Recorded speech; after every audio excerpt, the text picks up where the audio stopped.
Good morning, everyone. Now we'll see the part 2 of the story The Boy Who Broke the Bank. Deep Chand, who was cutting the hair of an elderly gentleman, was so startled that his hand shook and he nicked his customer's right ear. The customer yelped with pain and distress. Pain because of the cut and distress because of the awful news he had just heard. With one side of his neck still unshaven, he sped across the road to the general merchant store where there was a telephone. He dialed Seth Govindram's number. The Seth was not at home. Where was he then? The Seth was holidaying in Kashmir. Oh, was that so? The elderly gentleman did not believe it. He hurried back to the barber's shop. The bird has flown. Seth Govindram has left town. Definitely it means a collapse. And then he dashed out of the shop, making a beeline for his office and checkbook. पुढं आता आपण मराठी स्पष्टीकरण पाहूया. दीपचंद जे एका वयस्कर माणसाचे केस कापत होते, त्यांनी ती बातमी ऐकताच केस न कापता त्या माणसाचा कान कापला. त्या माणसाला खूप जोराचा धक्का बसला. कान कापला म्हणून तर वेदना होत्या, परंतु त्याचे देखील पैसे त्या बँकेत होते, त्यामुळे त्याला जास्तीत जास्त त्रास झाला.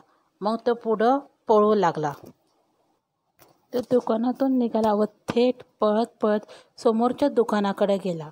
ज्या किराणा मालाच्या दुकानामध्ये फोन पण ठेवला होता, तिथं त्यांनी फोन लावला सेठ गोविंदराम यांना. फोनवर काय संभाषण होते पाहूया. त्यांनी सेठ गोविंदराम यांना फोन लावला. त्यांच्या घरी फोन त्यांच्या कामगारांनी उचलला होता. त्यांनी सेठ गोविंदराम यांची चौकशी केली, परंतु त्यांच्या कामगारांनी सांगितलं की सेठ गोविंदराम आता या गावामध्ये नाही आहेत. ते फिरण्यासाठी बाहेर काश्मीरला गेलेले आहेत. ही बातमी ऐकताच त्या माणसाच्या कानावरती विश्वास बसला नाही. त्याला वाटलं की खरंच सेठ गोविंदराम यांच्यामध्ये काहीतरी गडबड झाली त्यांच्या बँकेत, त्यामुळं ते निघून गेलेले आहेत. इथं आपल्याला ते काश्मीरमध्ये फिरायला गेलेले दिसतात.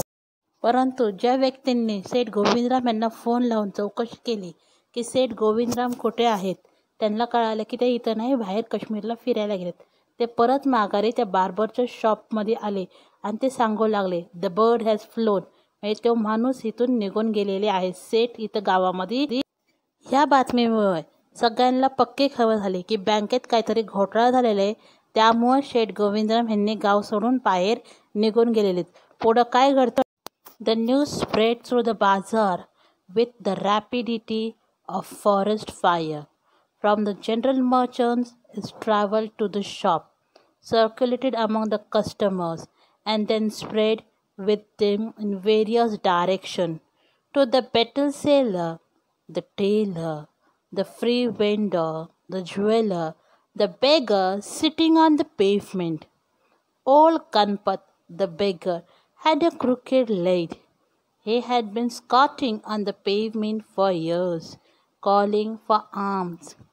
In the evening, someone would come with a borrow and take him away. He had never been known to walk. But now, on learning that the bank was about to collapse, Ganpat astonished everyone, leaping to his feet and actually running at top speed in the direction of the bank. It soon became known that he had 1,000 rupees in saving. आता आपण स्पष्टीकरण पाहूया. सेठ गोविंदराम हे पिंपळनगर सोडून गेले. ही बातमी एखाद्या जंगलात वणवा पेटल्यासारखी, म्हणजे आग पेटल्यासारखी अख्ख्या मार्केटमध्ये पसरली, म्हणजे पूर्ण बाजारात पसरली. कुठे कुठे कळालं ते पाहूया. ही बातमी पानाच्या दुकानापासून तर एका टेलरच्या दुकानापर्यंत म्हणजे शिंपीच्या दुकानापर्यंत पोचली व ही बातमी शिंपीच्या दुकानापासून तर ज्वेलर्स शॉप म्हणजे सोनाऱ्यापर्यंत म्हणजे पूर्ण बाजारामध्ये ही बातमी आगीसारखी पसरलेली. गणपत पिंपळनगर गावामध्ये भिकारी होते. ते वर्षानुवर्ष त्या जागेवरती बसून भीक मागवते हे सर्वांनाच माहिती आहे. गणपत ह्यांचा पाय वाकडा होता आणि त्यामुळं ते बसून तिथं भीक मागत होते वर्षानुवर्ष. त्यांना नेण्यासाठी एक बॉरो म्हणजे एक गाडी यायची आणि त्यात ते बसून जायचे. परंतु त्यांनी सर्वच गणपत ह्यांनी सगळ्या गावकऱ्यांना धक्का दिला, कारण का ते सर्वात पुढं पळत सुटले बँकेत दिशेने. आणि मग सर्वांच्या लक्षात आलं चौकशी केल्यावरती की ह्यांचे 1000 रुपये त्या बँकेमध्ये आहेत व त्याची भीती त्यांना वाटू लागली होत. आता आपण पुढचा पॅरेग्राफ पाहूया. Men stood in group at street's corner, discussing the situations. Pimpalnagar seldom and a crisis. Seldom or never had flood, earthquakes or droughts, and the imminent crash of the Pimpalnagar's bank set everyone talking and speculating and rushing about in a frenzy. Some boasted of their farsightedness, congratulating themselves on having already taken out their money or never having put any in.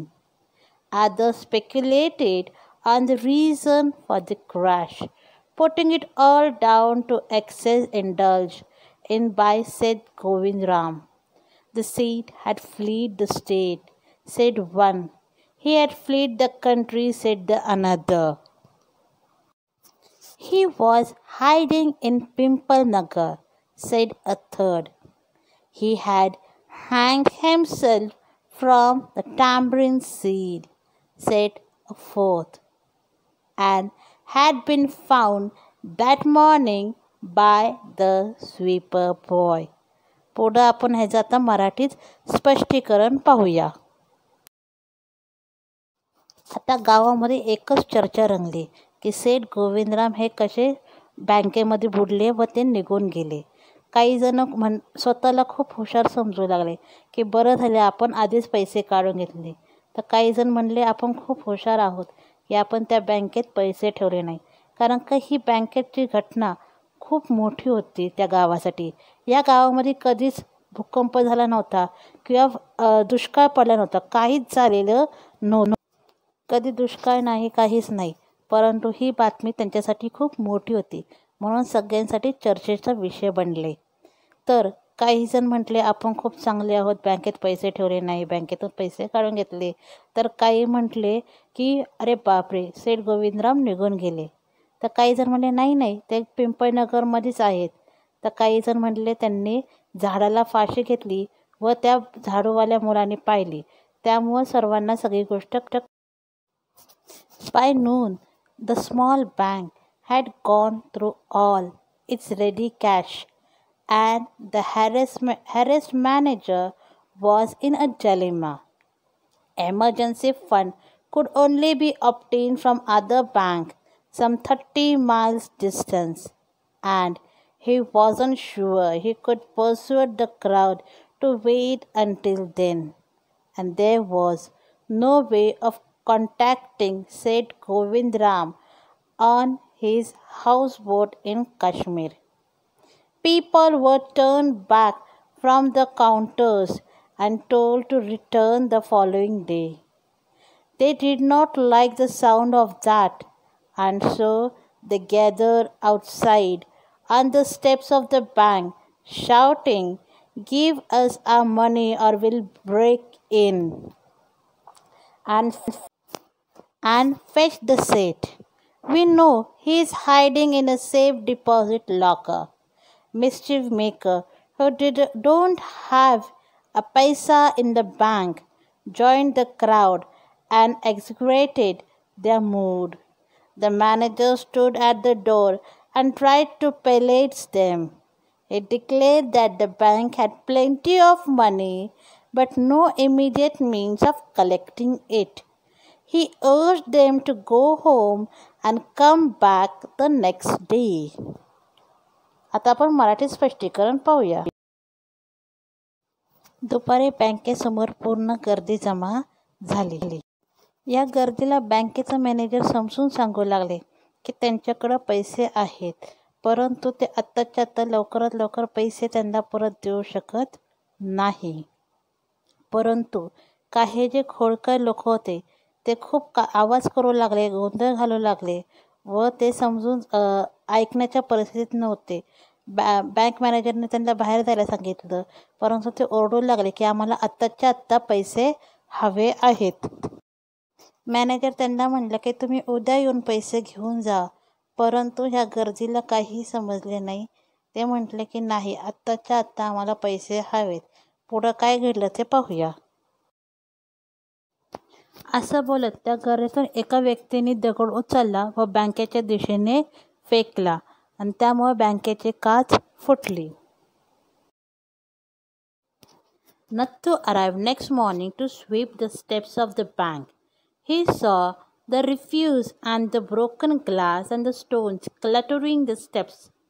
Raising his hand in a gesture of horror and disgust, he cried, "Hooligans, son of donkeys, as though it isn't bad enough to be paid late.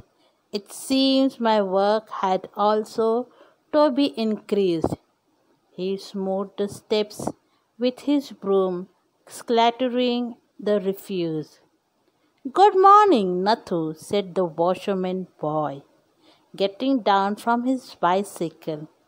"Are you ready to take up a new job from the first of the next month?"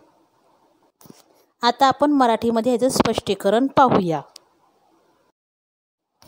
Nathu पुन्हा दुसऱ्या दिवशी आपल्या कामावर आला. कामावरती आल्यावरती त्यांनी पाहिलं की बँकेच्या समोर सगळी दगडफेक झालेली, काचा पडलेल्या आणि सगळंच गोंधळात गोंधळ झालेला होता. त्याला खूप राग आला होता. आधीच त्याला पैसे मिळत तर नव्हते, परंतु त्याचं आता काम खूप वाढलेलं त्याला दिसलं. त्याने आपला हात डोक्यावरती ठेवला आणि तो म्हणाला, "बाप रे, हे कुणी केले? एवढा गोंधळ, एवढे दगडफेक आणि एवढा कचरा, काचा वगैरे." आणि तो चिडचिड करत ते सगळी साफसफाई करू लागला. समोरून त्याला त्याचा एक मित्र म्हणजे सीताराम येताना दिसला. समोरून सीताराम सायकलवरून त्याला येताना दिसला व त्याने विचारले की आता तू पुढच्या महिन्यामध्ये मी सांगितलेलं काम घेऊ शकतो. You will have to do, I suppose. तुला ते करावंच लागेल, कारण का पुढं तुला काम राहणार. You will have to, I suppose, now that the bank is going out of business. "How's that?" said Nathu. "Haven't you heard? Well, you'd better wait here till half the population of Pimple Nagar arrive to claim their money." And he waved cheerfully. He did not have a bank account and speed away on his cycle. हे कसं काय घडलं हे मला काहीच माहिती नाही आहे. त्यावर सीताराम म्हणला, "तू थांब, दुपारपर्यंत सगळे गावकरी जमा होतील आणि तुला कळेल की काय झालेले." आणि असं बोलून तो आपल्या सायकलीवरती निघून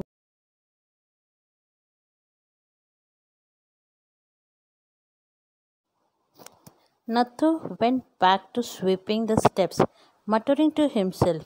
When he had finished his work, he sat down on the high steps to await the arrival of the manager. He was determined to get his pay. "Would you have thought the bank would collapse?" he said to himself and looked